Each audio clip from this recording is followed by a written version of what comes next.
అక్కడ ticket announce అయింది. నానా గందరగోళాల మధ్యలో ఖచ్చితంగా నా కూతురికే టికెట్ కావాలన్నాడు. టికెట్ అనౌన్స్ అయిన తర్వాత ఉదయం మాట్లాడిండు, ఆయన ఆశీర్వాదం తీసుకున్నారు కేసీఆర్ది. మళ్ళీ సాయంత్రం వరకల్లా పార్టీ మారే పరిస్థితి వచ్చిందంటే ఏముంది అక్కడ అసలు? రీజన్ ఏంటి అంటే ఈయనకు ఒక అంటే మాకు వినిపించిన వరకు ఆయనకు ఒక మంత్రి పదవి, బిడ్డకు ఎంపీ సీట్. ఇదా నీకు మాట చెప్పనా? అసలు కడియం శ్రీ అనేవాడు ఒక మోసగాడు.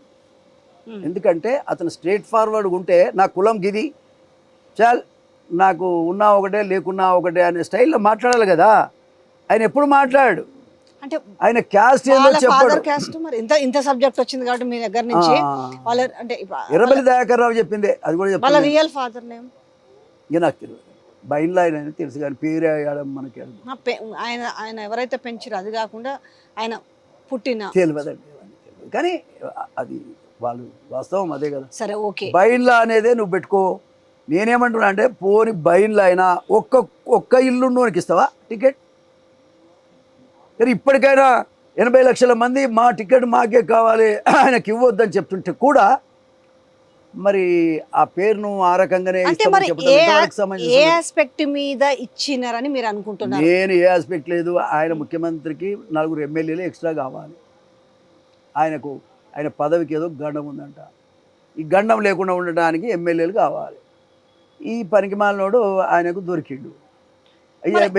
ఎమ్మెల్యే ఎవరు ఉన్నమాట కేసీఆర్ కూడా చెప్పిండు, అందరు చెప్పిండ్రు ఆయన ప్రభుత్వాన్ని మేము ముట్టుకోమని చెప్పారు ఒక మాట. ఒకవేళ కేసీఆర్ మీదనే వ్యతిరేకంగా ప్రజలు ఓట్లేశారు కాబట్టి రేవంత్ రెడ్డిని ముట్టుకుంటే ప్రజలు ఊకుంటారండి? మేము ఊకుంటామా?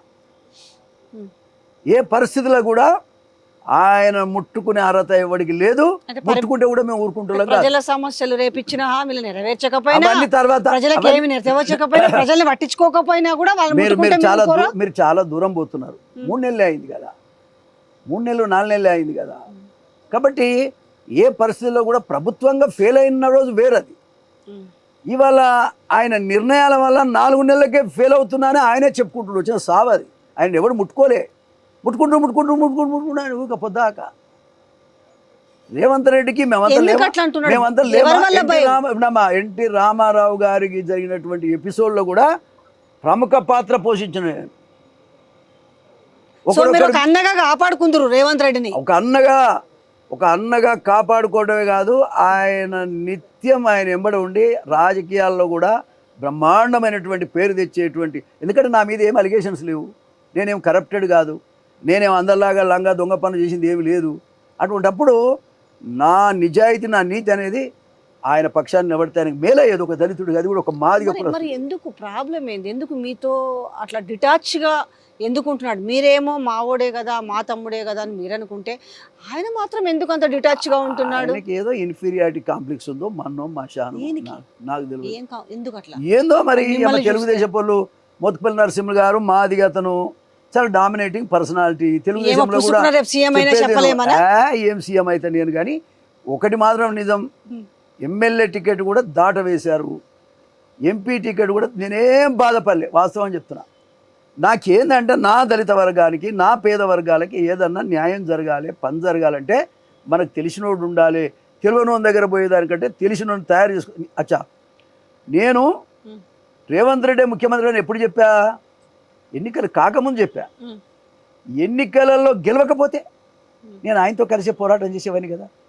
ఇప్పుడు గెలిచిండు కాబట్టి ముఖ్యమంత్రి అయ్యిండు. గెలవకపోతే కూడా ఆయనతో కలిసి పోరాటం చేయడానికి నేను సిద్ధపడి ముందుకు వచ్చిన వ్యక్తి. నన్ను పక్కన పెట్టి నన్ను పలకరించకుండా, ఏ ఇష్యూలో కూడా నన్ను సంప్రదించకుండా ఇవాళ నా జాతికే మొత్తానికే ఎసరు పెట్టిండు. నా జాతికి ఎసరు పెట్టిండు కాబట్టి తీవ్ర పరిణామాలు. అసలే ఇప్పుడు 2 థింగ్స్ ఉంటాయండి. ఎందుకు వచ్చిన బాధ, ఒక స్టేచర్ ఉన్న లీడర్ కదా, గతంలో ఇన్నిసార్లు ఎమ్మెల్యే అయిన వ్యక్తి, ఇంత ఉంది. అసలే ఆయన మీరు సినిమాలో కూడా సీఎంగా చేసిరు, ఆయన చూసిండు. అది రేపు పుసుకున్న మళ్ళీ నాకు పోటీ వస్తాడా అనేది ఏమైనా ఉందా?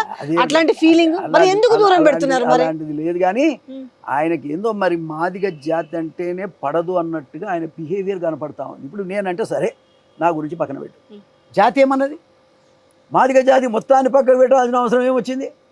మాదిగ జాతి అంటే అంటరానోళ్ళని చూసే పరిస్థితి ఎందుకు వచ్చింది?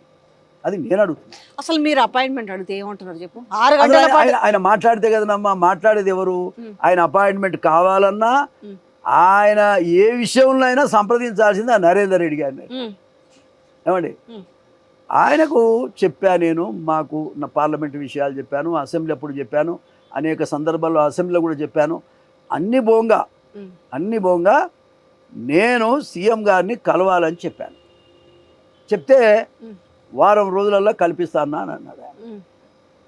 ఇక వారం రోజులు పోయింది, నెల రోజులు పోయింది, అసలు టికెట్ డిక్లేర్ అయినాయి, ఎవరికి రాకుండా చేశారు. మొత్తం మాదిగ జాతిని మొత్తం బొంద పెట్టారు రాజకీయంగా.